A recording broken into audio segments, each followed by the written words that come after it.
It is obviously a matter of good and great honor for me to stand before you today and to be able to celebrate not only your achievements, but also the success of one of Kenya's greatest transformations, devolution. Today's gathering is a living testimony of what can happen when devolution works, when counties invest in their people. This celebration, therefore, is bigger than the mere presentation of certificates. It is, I believe, a living testimony of what happens when devolution meets empowerment. I chose to make this written statement because this is the first such event, so it will go in history, because if I speak of the CAF, which I intend to do, I will juxtapose my remarks with some off-CAF remarks in order to bring this matter to where I believe it should be. Dear friends, the power of devolution lies in its ability to bring government, opportunity, and hope closer to the people. Before 2010, much of our country's progress was decided in Nairobi. When we promulgated the new Constitution of Kenya on August 27, 2010, key among its most definitive and deliberate pillars was devolution, ungatuzi. We were clear that we needed to address deep-rooted challenges that had persisted since our independence, including marginalization, inequality, and the over-centralization of power and resources in Nairobi. Thus, with devolution, every county, including our beloved Machakos County, was given the authority, a measure of resources, and the responsibility to shape its own future. I heard what Deputy Governor Francis Mwangangi said, and it is actually a matter of great shame, a matter which is not acceptable, that while the national government enjoys 85% of the total Kenyan budget, only 15 goes to counties. 15%. A lot of you, or some of you, remember that I was a co-chair to the famous, or is it now infamous, NADCO, National Dialogue Committee. And we even upped it to minimum 20%. But now Governor Francis Mwangangi is telling us it's gone down to 9%. Completely. A complete reversal of what the people of Kenya intended to do through Ngatusi.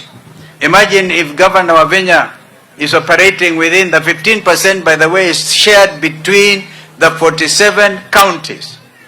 And the little that she gets, she's able to empower the youth that she's trying to do today. Imagine if we went up to national government, wapate 60%, na counties wapate 40%.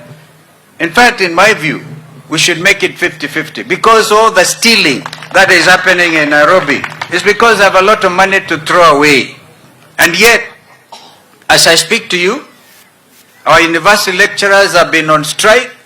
This is a third month, and they cannot be paid the 7.9 billion. They want it paid quickly. I give a suggestion to William Ruto. You cannot keep our university lecturers in the streets. These are some of our best minds. But on the one hand, you are able to get your agents collect sometimes 6,000 to 10,000 people to State House, bribe them with 10,000 shillings each, mass bribery. Now, if you cumulatively took that into account, the amount you are spending on bribing Kenyans, that is enough to pay university lecturers and to get our university students to go back to school. This is just but the simple reality of the mismanagement this country is experiencing at the very top. distinguished guests, across Kenya and Africa, I will go back a little bit. Thus, with devolution, every county, including Machakos, was given the authority.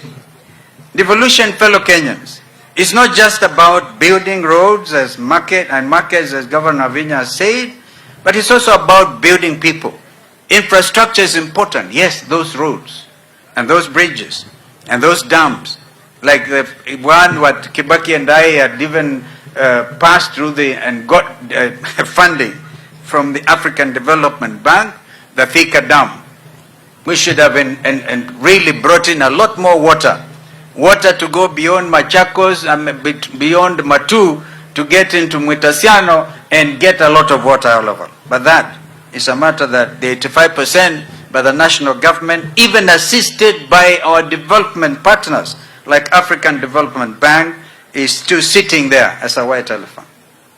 Distinguished guests, across Africa, and Kenya of course included, we are seeing powerful examples of how youth empowerment is changing nations. In Kisumu, youth trained in green energy now run community solar projects. In Makueni, young people are processing mangoes into juice and exporting the same abroad. In Kajiado, just your neighbors to the north, to the east, youth groups are leading waste recycling enterprises, turning plastic into profit. Even across Africa, in Rwanda and in Ghana, youth empowerment programs are producing digital entrepreneurs, innovators, and agripreneurs who are transforming entire economies. And now, right here in Machakos, through this program, 1,000 young people were enrolled and taken into a rigorous 21-day boot camp, followed by technical training. These young men and women mastered new skills, gained confidence, and have discovered their potential. Ladies and gentlemen, if this is truly devolution in action within the framework of a very small budget. And it's government working hand in hand with communities to unlock opportunity of the grassroots. This is proof that when you empower the youth, you actually end up empowering an entire nation. You are proof that when devolution serves the people, it transforms lives. To the graduates, this is time for some hard truths. This empowerment comes with responsibility. On 20th June 2024, remember, 29-year-old Rex Kanyike Masai was shot. We buried him at Kamudhanga. Was shot and killed during what should have been a peaceful protest for opposing the Finance Bill 2024. Justice for Rex became a slogan, the rallying call that is the moral urgency of our times. Rex emboldened our nation. His death galvanized all people across all sectors of our nation, fed up with the status quo, asking only for transparency, equality, and respect of the rule of law by those who hold the instruments of power. Rex asked for opportunity. His call was met with police bullets and batons. Graduates, you are not the future anymore. You are the now. You stand on the shoulders of Rex Masai and hundreds of young Kenyans whose names are forever immortalized in our third, and I dare say, final liberation struggle, and their sacrifice should and will not be in vain. You now carry the torch of progress. My dear friends, Ungatuzi of Devolution has given you a platform. Now it is your turn to build upon it. Start small, but think big.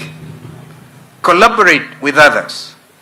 Use your talents not only to lift yourself, but to lift others. Remember, true empowerment is not about what we receive, but what we give back. Remember too, that you are living proof that devolution works and that local action can lead to national transformation.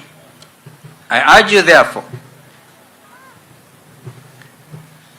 to take your training as a launch pad. That's what we are, lifting you out of this. To build, to innovate, and to serve. Don't wait for opportunities to come knocking. Go out there and create them. Distinguished guests, ladies and gentlemen, Kenya's future will not be shaped in boardrooms and in Nairobi alone. It will be shaped in counties like here in Machakos by young people who are determined to make devolution work. When every county becomes a center of innovation, of agriculture, of entrepreneurship and creativity, Kenya will rise united, prosperous, and just. And that, my friends, is the true power of devolution. The power to give every Kenyan a fair chance to dream, to work, and to succeed where they are, whichever county they live in. And to you, our graduates, let me ask you, vijana wetu, a simple question. Are you ready to lead? Munanisikiliza? Nyinyi mko tayari? Nimuyombanetie? Am I talking to myself? Are you ready to lead? Can I hear a yes or no? Are you ready to succeed? Because this is just a beginning. What Governor Avinya is giving you is a beginning. Are you ready, therefore, to succeed and make success your ambition? Are you ready? Are you ready to show Kenya the power of an empowered youth? Bado hapo hamjajibu vizuri. Ni kama nyinyi bado mnataka fair. Then go and do it with pride, with purpose, and with passion. Walk proudly into your future, guided, of course, by what the men and women of God here, the spiritual fathers, have taught you. You are not only the products of devolution today, you have become the face of that transformation and the hope of this nation. Devolution, ladies and gentlemen, is not just a policy, but a living promise. It has given us a chance to bring progress home, and youth empowerment is the heartbeat of that progress. I therefore thank the Machakos County Government, Governor Avinya and your team for this program, and salute you for your commitment. As of course you are all buttressed and empowered by the County Assembly of Machakos, which has given you the tools, and of course without giving up on their role of being their oversight to you as a government. May I suggest, with great introspection, that in honor of Rex Masai and the fallen Gen Zs whose sacrifices changed Kenya forever and inspired change worldwide, that you rename this inspirational project as the Rex Masai Empowerment Program. You may have to take it through the County Assembly for debate. It is not an order. No. We cannot do that. We believe in consultation. Maybe you even come up with a better name. But you need to give this Machakos Empowerment, Youth Empowerment Program a sense of the Gen Z revolution, which Rex Masai, one of your own, was not given the opportunity to live. And living is a basic thing. He wasn't going, if he was Sagao, he was not going to do what Norman Kingo was challenging you not to do. He was a decent young man. Together, my friends, we can comboa Kenya and build a nation state where no dream is too big, where no voice is silenced like that of Rex Masai, and where most importantly, no young person is left behind. Even those who fail. I've heard Governor Avinya being a mother saying, you will get back there in January. Mpaka ufaulu. Congratulations. class of 2025, Machakos believes in you. Kenya too believes in you. And I, one Stephen Kalonzo Musyoka, believe in you. Asanteni sana. Mungu abariki.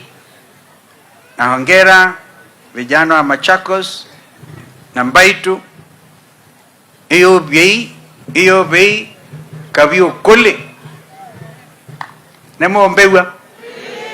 Kiadhiki koti kiteu. Amweka atele mweno ndo na weva. I like Mubangoni. He gave a true interpretation to William Ruto.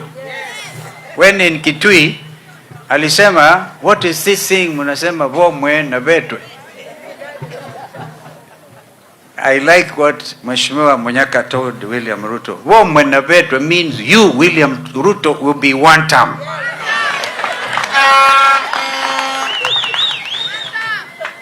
And where you wonder, maana ya ngiangendu, it simply tells you this community ya Wakamba do not believe in corruption.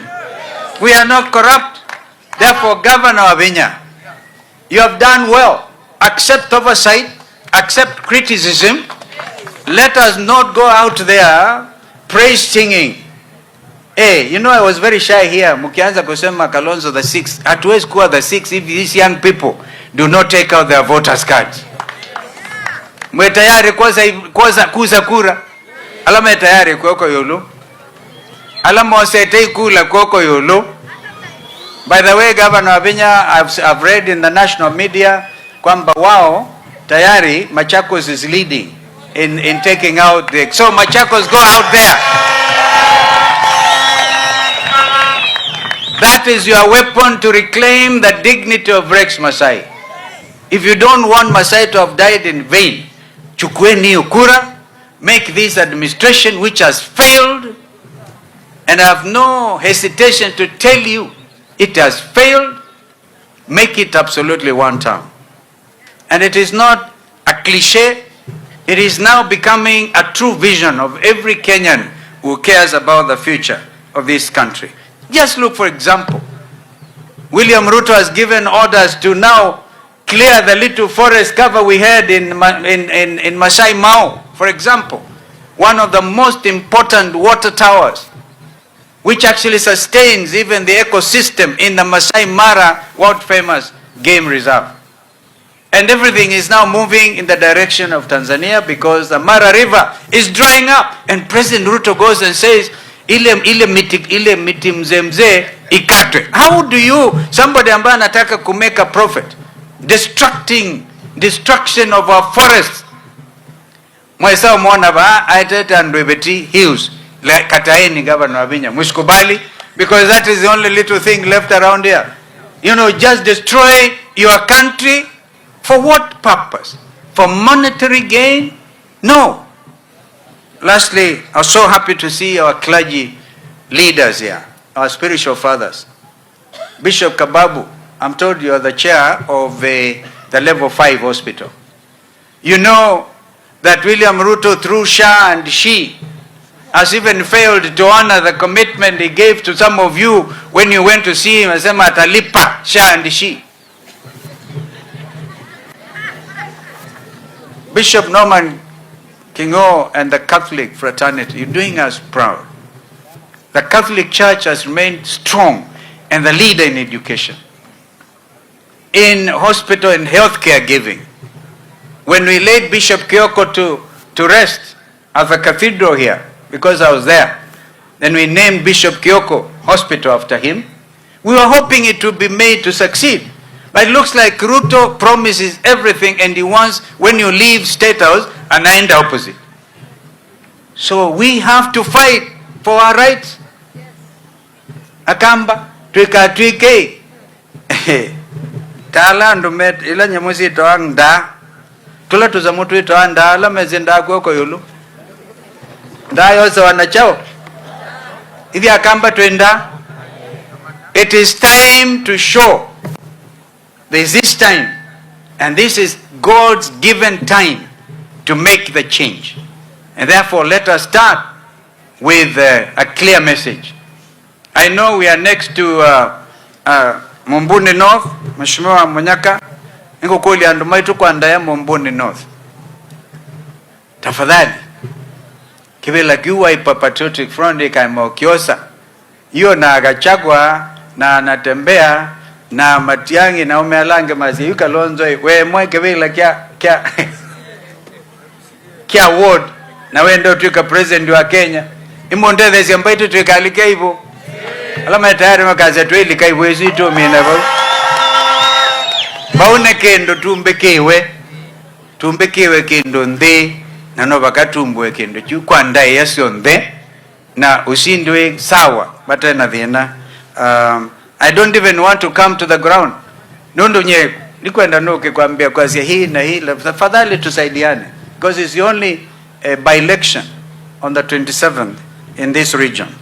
And of course, we lost one of our own, and we are very sorry about Mheshimiwa Kabu alikile county assembly na chama cha Wiper, and although he died not in Wiper, but a dear friend of mine. So tuwakumbuke hawa wote. And now I've come to the conclusion of my remarks. I promise to juxtapose them with some of these realities of our time. So tushikamaneni kabisa na leadership, because finally, Governor Wavinya, you have said you are Wiper Patriotic Governor. I know because of allowing the party leader to come and start this commencement of these wonderful young people, the national government will even go after you. And there are two levels of government, the national government and the county government. Because governors who are elected on party tickets have to remain faithful to their political parties. And that is what Governor Wavinya is simply saying. Wakija wakikushambulia, we shall go also for them. Hatutawachilia. Nundu mazi, elia kuita Ruto, weneki. You Ruto is majority leader, weta wangondi. So we are doing the right thing. Of course, when the Ruto comes to Machakos, you have to be there to receive him. But when you receive him, you must know you are the county governor, the county government. Sio kama ile mulienda hapa kwa inauguration of Bishop wa AIC, Ruto anasema ndiye ataongea peke yake. He doesn't recognize there is a county governor here. Yani madharau mengine tutakataa kata. Inyi mwe tayari? Inyi mwe tayari?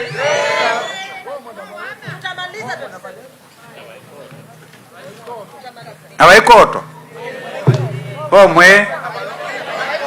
Nundu mwe na baeta be mini Ruto home. Sina mda hiyo?